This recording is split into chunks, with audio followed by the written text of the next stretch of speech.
இந்த திருவோடு சிவனன் அந்த காலத்தில் பிச்சை எடுத்தார் அப்படின்னு வரலாறு இருக்குது. இப்போவும் கூட சித்தர்கள்லாம் பிச்சை எடுக்கிறாங்க, திருவோடு வச்சு தான் பிச்சை எடுக்கிறாங்க. இந்த மரத்தை வணங்கினாலே சிவனை வணங்கின மாதிரி தான் அர்த்தம்.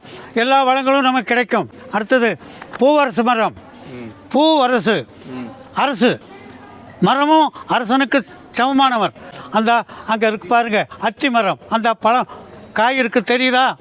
அத்தி மரத்தில் அது சர்க்கரை நோயை கண்டிக்கும்.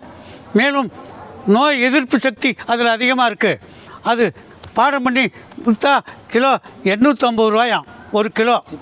அந்த அளவுக்கு அதனுடைய பவர் இருக்குது. யாரும் விரும்பினா சாப்பிட்லாம். அடுத்தபடியாக மகிழ மரம், இறைவனுக்கு மிக உகந்த மரம் மகிழ மரம். இதை வணங்கினாலே நமக்கு மகிழ்ச்சியை ஆண்டவன் கொடுப்பான் அப்படிங்கிற ஒரு வரலாறு இருக்குது. அடுத்தது பலாமரம். பலாங்கிறது மலைக்காட்டில் தான் அதிகமாக வரும். சிறுமலையில் நிறைய இருக்குது, கொடைக்கானல் மலையில் இருக்குது. ஆனால் இங்கேயும் வரும் அப்படின்னு நம்ம வச்சு வளர்க்குறோம். இது போதி மரம்.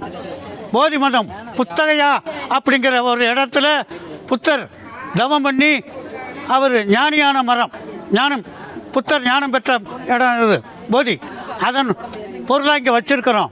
இது ஆத்தி மரம், சிவபூஜைக்கு உகந்த இலை இது ஆத்தி மரம்.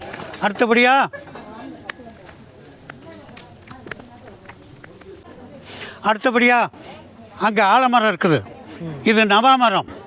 மொத்தத்துக்கு மரம்லாம் ஏங்க கோயிலில் வச்சு வளர்க்குறோம்னா, இது பழம் பழுத்து காய் காய்ச்சி பழம் பழுத்துச்சுன்னா பறவைகள் எல்லாம் வந்து உட்காந்து அது சாப்பிடும். ஏன்னா அதெல்லாம் வாய் இல்லாத ஜீவன். அது வாய் இல்லாத ஜீவனை நம்ம வளர்க்குறதுக்கு நம்ம மறைமுகமாக இப்படி ஒரு செய்கிறோம். வேப்பம்பழம் பழுக்கும், அரசம்பழம் பழுக்கும், நவாப்பழம் பழுக்கும்.